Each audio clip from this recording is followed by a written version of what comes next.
तिचं वडिलांचं छत्र हरपलं. 10वीत पहिला क्रमांक आल्यानंतर अनेकांनी तिचं लग्न करून टाकण्याचा सल्ला दिला.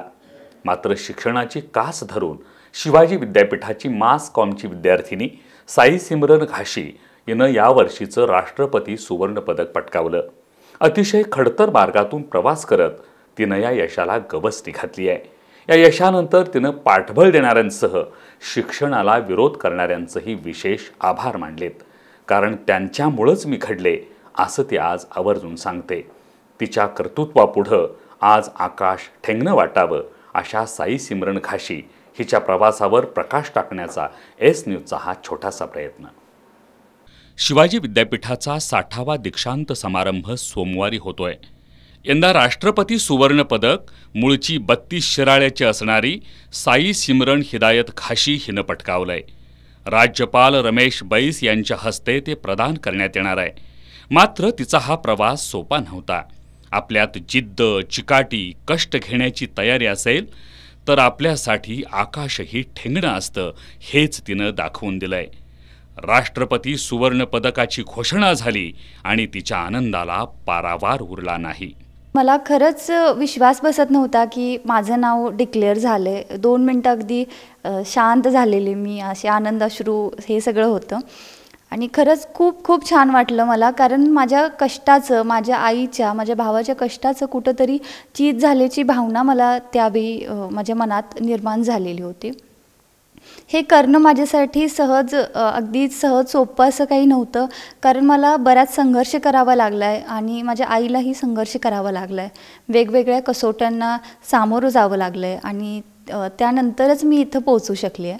राष्ट्रपती सुवर्ण पदक मिळवणं ही सहज सोपी गोष्ट नाही.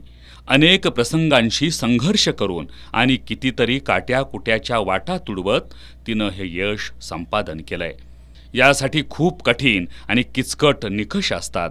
शिवाजी विद्यापीठाकडून 1994-95 सालापासून बौद्धिक, तुमचं अकॅडमिक, स्पोर्ट्स, NSS, NCC, समाजसेवा, तुमचे नेतृत्व गुण, भाषाशैली, शरीरयष्टी आणि ओव्हरऑल सगळे फील्ड, जसं की कलाक्षेत्र, सगळेच फील्ड, त्याच्यामध्ये उत्कृष्ट आदर्श विद्यार्थी त्याची निवड या पदकासाठी केली जाते. आणि माननीय राज्यपाल महोदयांच्या हस्ते तो पुरस्कार मला मिळतोय, हा सन्मान मला मिळतोय, असं मला खरंच खूप अभिमान वाटतोय. साई सिमरनच्या घरी सध्या आई शहनाज, मोठा भाऊ साहिल, लहान भाऊ मलिक हे राहतात. साई सिमरन 8वीत असताना वडिलांचं छत्र हरपलं. त्यानंतर घराला लागलेल्या घरघरीला सांभाळायचं काम तिच्या आई शहनाज यांनी केलं. त्यांनी 8 वर्ष गारमेंटची कामं करून आपल्या तिन्ही मुलांना पाठबळ दिलं. 10वीत पहिला क्रमांक पटकावून सुद्धा अनेकांनी लग्न करून टाकण्याचा सल्ला दिला. पण या सगळ्यात आईनं तिला पुढं शिकवत तिच्या पाठीशी ठामपणे उभं राहून तिला 10 हत्तींचं बळ दिलं. परत तिनं कधी मागं वळून बघितलंच नाही.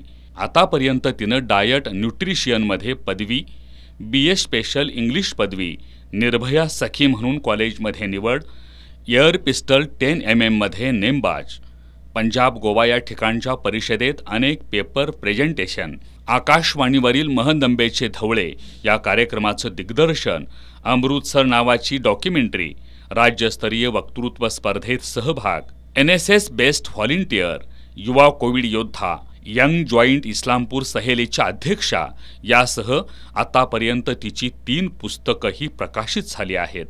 तर पुढच्या महिन्यात संसदेत तिला 69वा उत्कृष्ट राष्ट्रीय युवा संसद रत्न पुरस्कार प्रदान करण्यात येणार आहे. म्हणून तर तिच्या या वयातील कर्तृत्वापुढं आकाशही ठेंगणं वाढतंय. या तिच्या जडणघडणीत तिला अनेकांनी साथ दिली आहे. प्रत्येकाने मला खूप सपोर्ट केला आणि प्रत्येक गोष्टीमध्ये मला प्रमोट केलं की हां, तुझ्याकडे स्पार्क आहे तर आम्ही तुला ते प्लॅटफॉर्म देतोय आणि तू स्वतःचे स्किल्स डेव्हलप कर, अशी त्यांची नेहमीच भूमिका होती. आणि सगळ्यांनी खरंच खूप सपोर्ट केला. आणि विशेषतः आमच्या कराडच्या मॅम होत्या डॉक्टर तेजस्विनी डांगे पाटील, त्यांचे खरंच मी आभार मानते, कारण त्यांनी वेळोवेळी मला मार्गदर्शन केलं हे होतंच, पण 11th आवरला मला कोणतीही अडचण आली आहे इवन राष्ट्रपती पदकासाठी अर्ज करताना मला बऱ्याच अडचणी आलेल्या.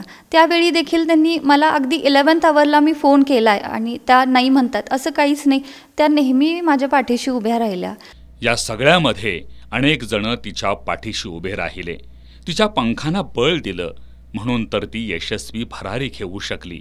पण फक्त बळ देणारेच नाहीत, तर ज्यांनी तिची हेटाळणी केली, विरोध केला, अशांमुळं सुद्धा आपण घडलो, हे तिचं वाक्य तिच्या या वयातील पोक्तपणाची जाणीव करून देतं. मी असं अजिबात म्हणत नाही की हे यश फक्त माझंच आहे, तर याच्यामध्ये बऱ्याच लोकांचे कष्ट आहेत आणि सपोर्ट केलेला आहे त्यांनी मला. त्यामुळं मी त्यांच्या सदिच्छा आणि आशीर्वादानेच इथं पोहोचू शकली आहे. तर त्या सर्वांचे मी आभार मानते आणि विशेषतः ज्यांनी माझ्यावर विश्वास दाखवला नाही, त्या म्हणजे मला जिथून विरोध झाला, तर त्या लोकांचे देखील मी आभार मानेन. कारण जर त्यांनी विरोध केला नसता तर मी कदाचित इथं नसते. अगदी संत गतीने मी जस्ट अन ऑर्डिनरी स्टुडंट असंच मी राहिले असते. पण तो स्पार्क मी स्वतःतलाही ओळखला आणि इथंवर पोहोचू शकले. तर मी खरंच मनापासून सगळ्यांचे आभार मानते. तिच्या वर्गमैत्रिणींनी सुद्धा याबद्दल आनंद व्यक्त केलाय. गेल्या 2 वर्षापासून आम्ही दोघी एकत्र आहे. सिमरनला हा एवढा मोठा पुरस्कार मिळाल्याबद्दल तिला जितका अभिमान आहे तितकाच आम्हाला व आमच्या डिपार्टमेंटलाही तिचा अभिमान आहे. या तिच्या सगळ्या यशात तिचं मोठं कष्ट प्रकर्षानं दिसून येतंय. तिचं हे यश सर्वांनाच प्रेरणा देऊन जाईल यात शंका नाही. तिच्या या जिद्दी संघर्षाला सलाम. कॅमेरामन केदार भोसलेसह संगम कांबळे, एस न्यूज, कोल्हापूर.